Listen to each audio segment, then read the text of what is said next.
now do you know why they hate me? Because as you can see, and I am very thankful for Dr. Rafael Gomez, Dr. Bioste, Marta, Dr. Professor Maria Storer, because they help a lot. And you can see that this capstone is very different. They have to bring so many, things together.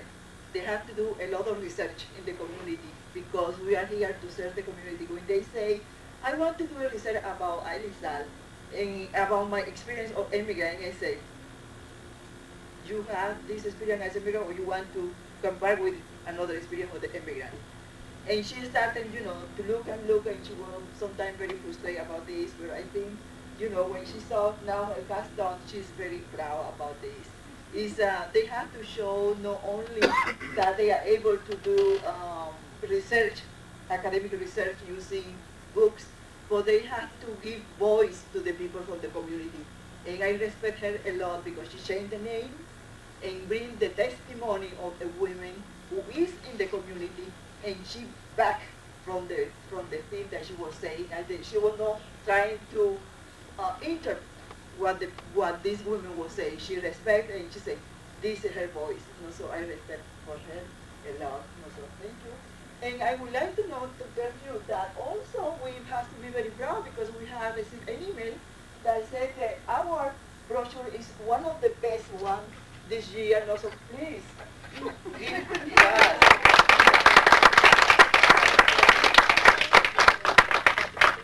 Thank you, guys. Thank you, Vanya, again.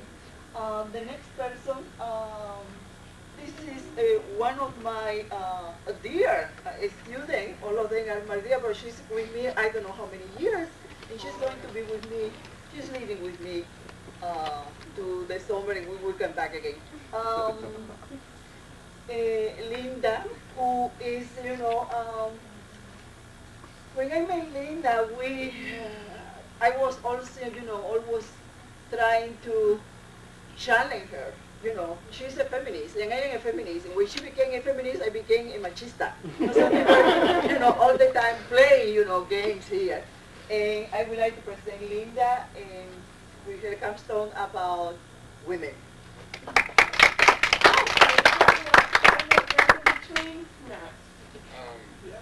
You want 5 minutes? Do you want? Okay, 5 minutes. Let's enjoy the So, yeah, podium.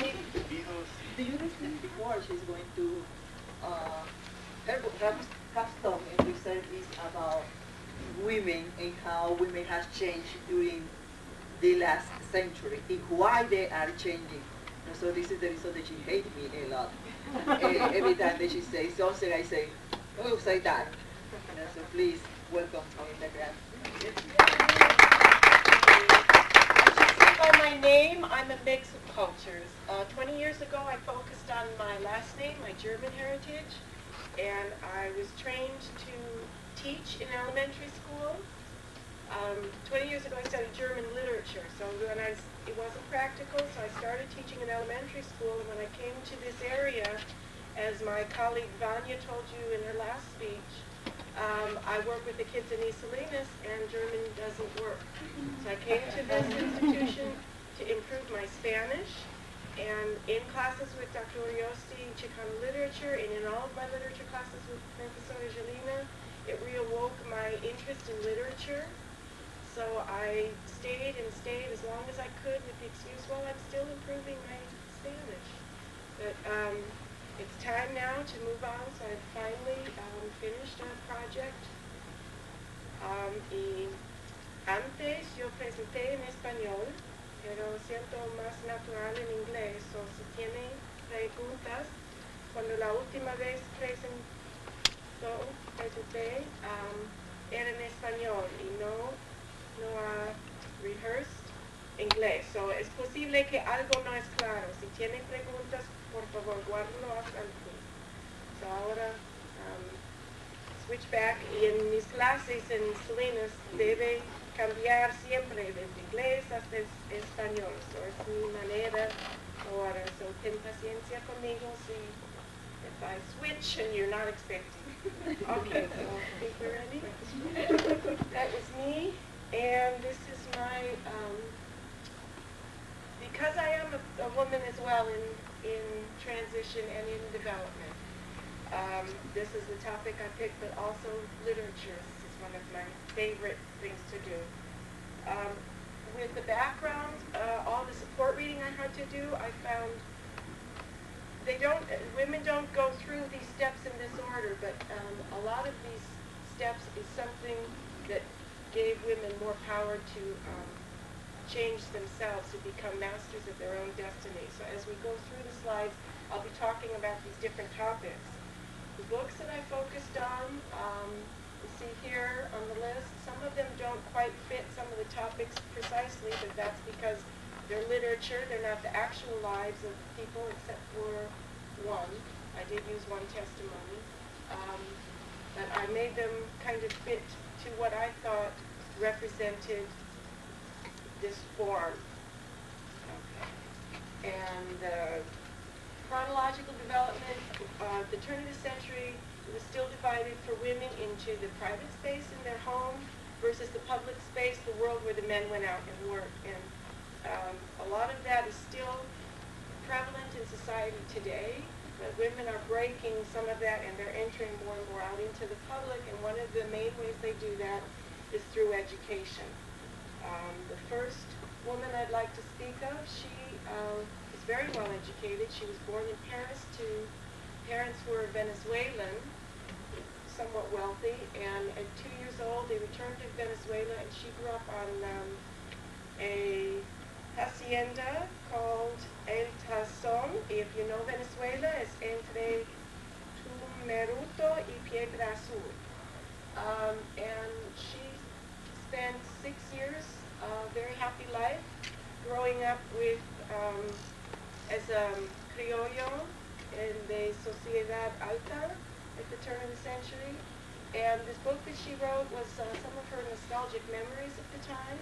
But this writer's talent is special in her use of humor and irony and subtlety to point out some of the traps of the patriarchal society. So she's created one of the quotes from the book. Here she is when she was young, and if you noticed, I flashed it quick, if you noticed her dates, she died seemed somewhat young. This is what she looked like when she was younger, and that was the height of beauty in her time. And in her book she says, es cierto, además, que como alguien ha dicho, that she is later still beautiful. El primer deber de toda mujer es el de aparecer hermosa. And this quote comes from this book. So she also gives us a character whose name is Violeta, who challenges the stereotype that we've created. And if I can get in the light, maybe I can read it better. Okay, si alguien llevó en su vida un nombre inadecuado, ese alguien fue Violeta. Ella y la humilde, perfumada florecilla del invierno eran dos polos opuestos. Siempre alerta, siempre dispuesta a reivindicar sus derechos y figurar en primer término, desconocía la modestia. En sus ojos brillantísimos, sombreados por una lluvia de crespos negros, se asombra atrevido el sarcasmo, y en su merecita chata se albergaba la insolencia cuando no se albergaba la agresión. Tenía la respuesta acertada y rápida. Por el gusto de replicar, se mezclaba en flecos y engaños que no le incumbían. Sabía tirar piedras a gran distancia, hacer maromas y subirse a los árboles.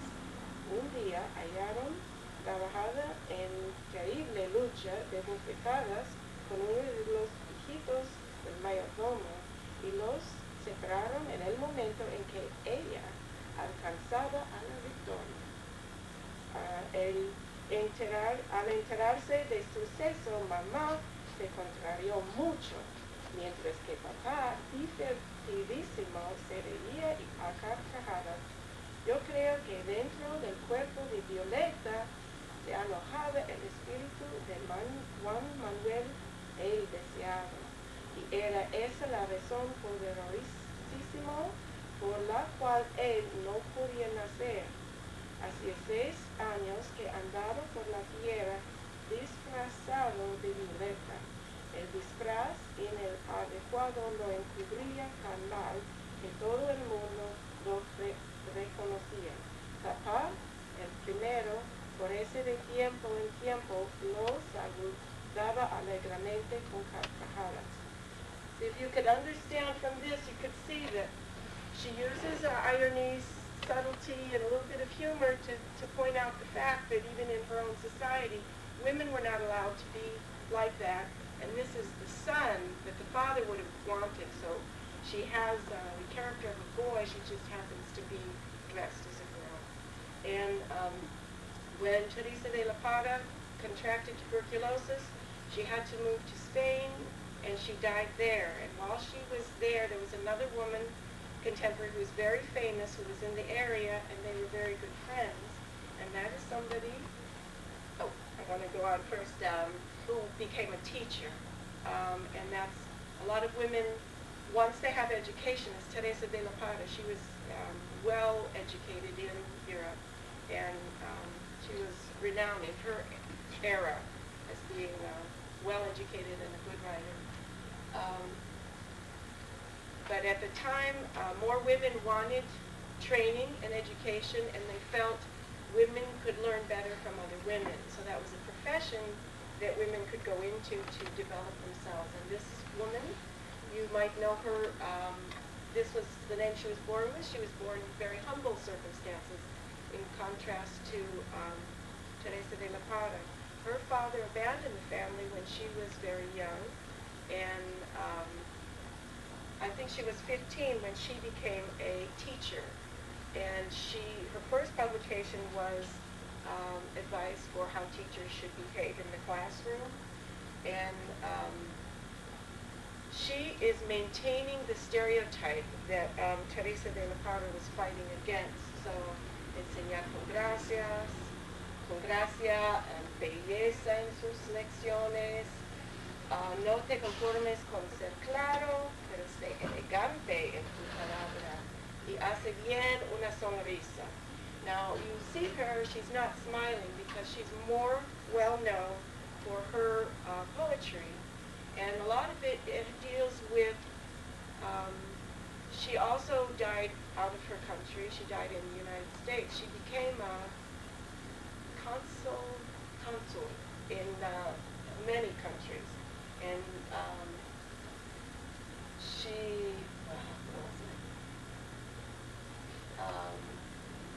but before she developed that, she started out as a teacher in the provinces in Chile.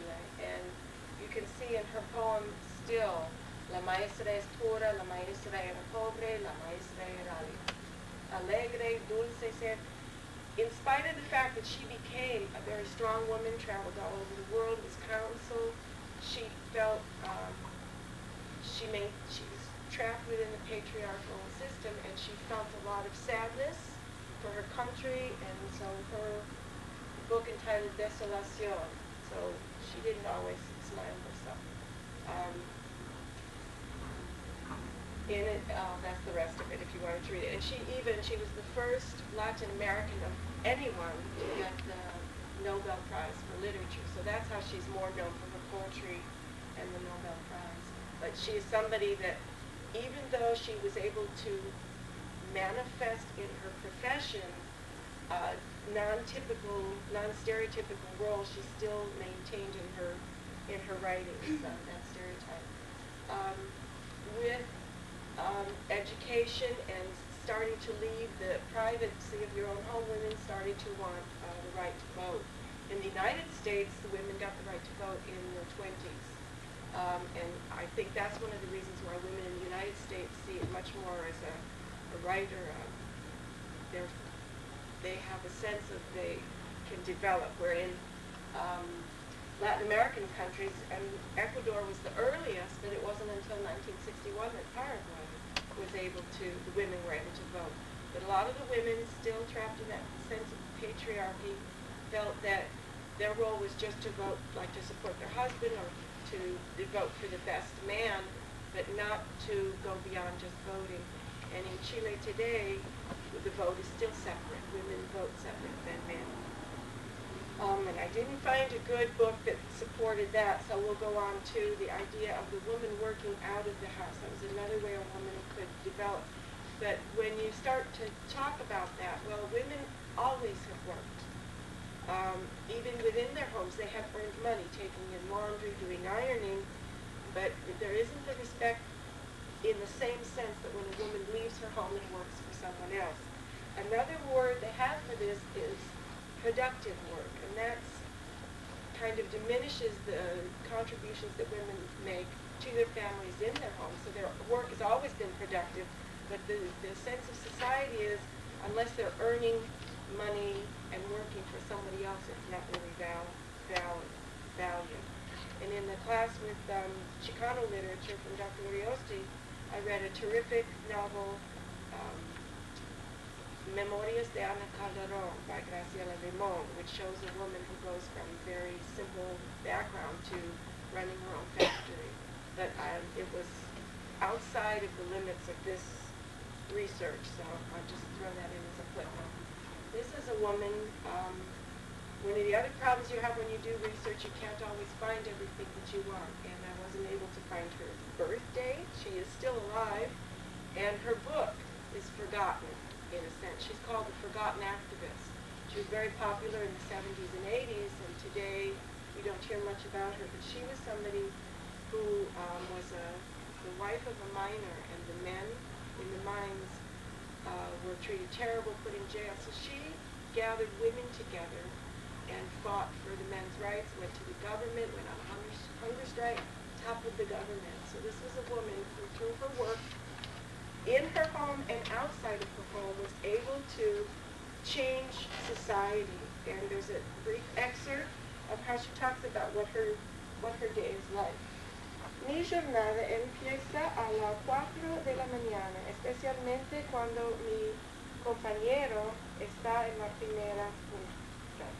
Entonces le preparo el desayuno, luego hay que preparar las salteñas.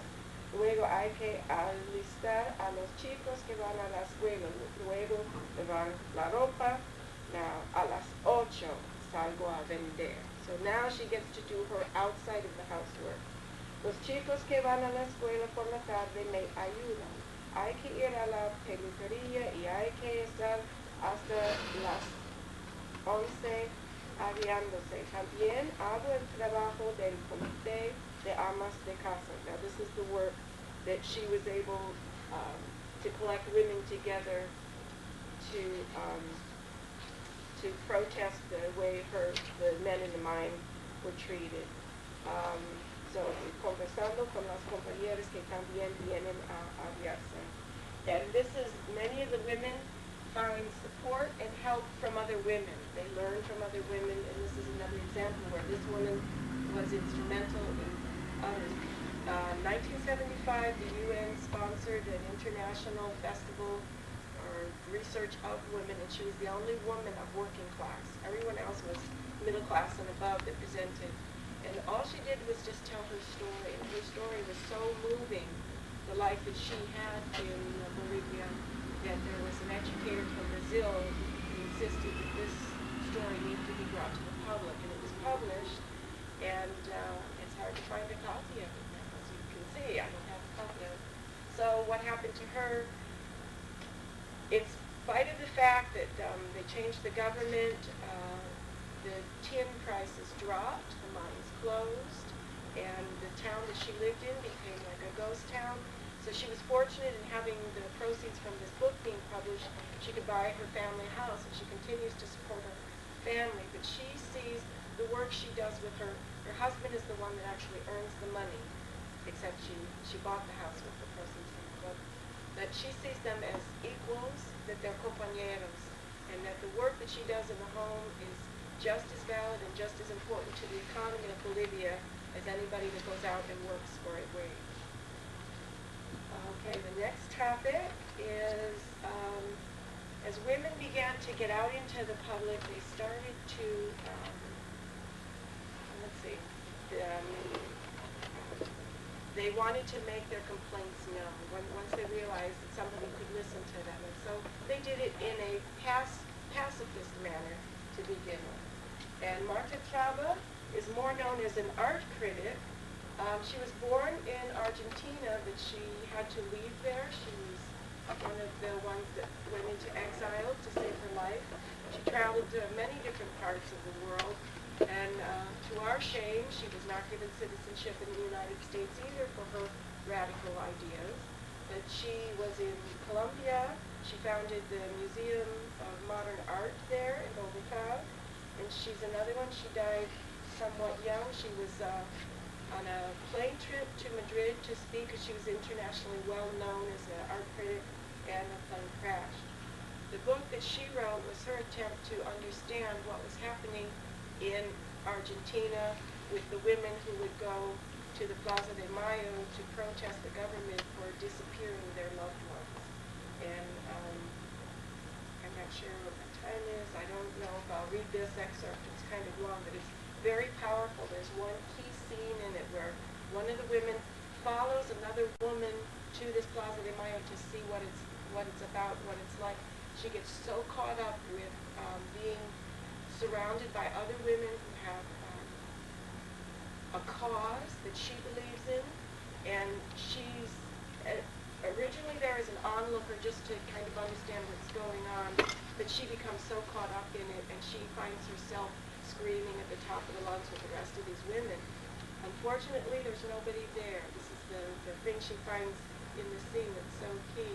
There's nobody there that's listening to them. The only ones that are there are these women with the white scarves as their signal of solidarity and their passive resistance to what the government is doing. And there's nobody around. And as soon as all the women start to leave, then the public starts to come back, and she wants to use the transition of this plaza once the women take over, and it disappoints her. But it's a really powerful scene if you get the book to read it. Oh, and here's the picture of contemporary women in a similar situation, and they carry these placards now. Originally, they just had lists of names. The names, there were thousands of names, you know.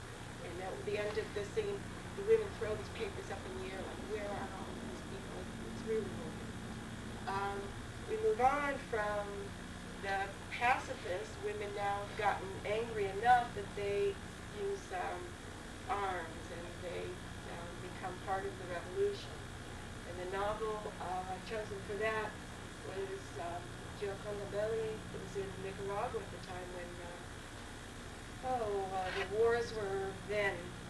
They were trying to get out Somoza. And the women were actually trained to be guerrilleras, to fight with guns, weapons. And in this book, she brings out the solidarity between the native women.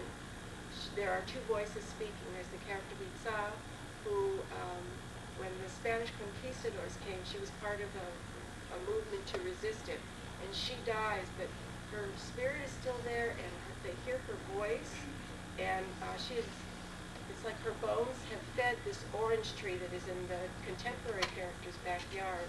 So the woman, the main character of the story that's in contemporary time, has a sense of solidarity with this woman from the past. And originally she's from a higher class, she's well educated, she wants to be an architect, and she just wants to stay within that patriarchal, what's expected of her, go to the country club and, go to the dances and find a nice man and get married and have children and live happily ever after. But she gets caught up in the revolution with a man that she's interested in. One day brings a body to her that's bleeding, and she's, get him out of here. I don't want to be part of this. But it isn't through the man that she loves, but it's through another woman that's in the system that she wants to know more herself, what all is involved. And the woman gives her the pamphlets and the interest, so she becomes subversively involved, because she doesn't want the man she's in love with to know, even though he's involved as well. So it becomes kind of a triangle. But she starts out in the beginning, they put a gun in her hand, and she has the feminine horror of touching weapons till the end of the novel, where she's got they're going to take over the house of a general. And she jumps out of the car with the gun and ready to spray bullets on everyone, so that the rest of the group can enter the home, and unfortunately she has to die. That I wanted to say, in addition to training in arms that continue to educate women, so for some women in Nicaragua, this was their first opportunity to learn to read and write and become educated. So their first step on the development. Okay, after that we come to women who finally have reached the pinnacle and they get into positions of leadership. And I picked, I could only find an English copy, so I had to put on the Spanish title. Luisa Valenzuela has written a novel that deals with the time of the Perons in Argentina. And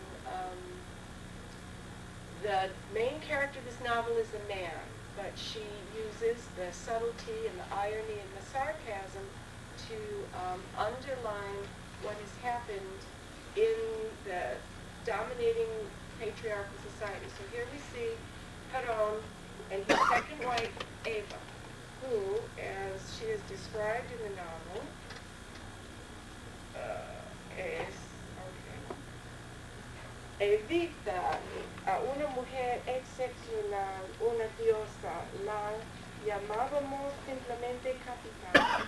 Siempre fue humilde y siempre estuvo al lado de los humildes y de los desamparados. Fue nuestra luz, nuestra guía, la capitana, una madre para todos nosotros. And then the novel is taking place at the time after she has died. Perón has left power, come back to power. His third wife, Isabella, he's died again, so Isabella has become the president. And that's why I've chosen this book, because it shows the first woman in Latin America when she was actually president. Now, I don't know if it's the majority of the world, but many people in the world still think it's Evita who was the president. And she was never the president of the country, although she was a strong, forceful leader type woman, but she's still within that patriarchal domain. So ella es la muerta de quien la presidenta era apenas un pálido reflejo. So we have a picture of Isabella as well, when she was actually the leader of the country of Argentina. But this is what in this novel they say about her. Ella, the one on the right, ella era nuestro único consuelo. La otra, al lado izquierdo, la intrusa. Ni miedo, ni consuelo, ni nada. Era solo un gran vacío. La intrusa había sido dejada sola con su marido muerto, por respeto a su duelo, y la pobre llora desconsoladamente. So Valenzuela is showing, oh, see, she's just, weak woman, she's crying anyway, in spite of the fact that she was the president of the country and a strong leader. Era lo único que se le había ocurrido hacer en tan histórico momento. Una mujer débil esta, que se dejaba aplastar por los hechos, no como la otra, para nada como la otra, que yacía allí a unos pocos pasos distancia, siempre plácida en su ataúd, junto a la cama del generalísimo, sin que se la moviera un músculo. Solemne ella, con las circunstancias lo exigían, una reina. So he's saying that even in death, this woman was more important to the people of Argentina than the actual president. And then I think the last slide is women of today. Now these are characters from what I gave you before with characters on literature, but here we have women of Latin America today. And at the center is still the beautiful woman. But there's the mother with her children in her private space at home. And the contrast is this is a Cuban revolutionary. And here we have women workers on strike, and they're using that symbol of the scarf that began in Argentina as a white scarf. They're in Cuba, so I guess that's why it's a red communist, but they're using that. And here are women in the Andes. It used to be a man's type of business, selling papers on the streets, and here's women taking over that. This is, she was a president-elect in Argentina not too long ago, but she is internationally renowned for her work in non-governmental organizations. I think she must be a senator, since she didn't, and I wanted to bring it up to the present. Here we are 2 months ago in front of the Mexican Parliament. This is Comandante Esther, and on her left is another female member of the Mexican government. So women have come a long way. They didn't become president. This is the president of Panama. I think it was 2 years ago she was elected. And here is another example of women that borrow effective methods from one country. These women are in Venezuela banging on pots, but that originated in Chile when they marched in the streets banging on their pots. You know, we want reasonable prices. So women share with other women these strategies. And then here is another president from Nicaragua. So hopefully there'll be more. And that's all I have for today.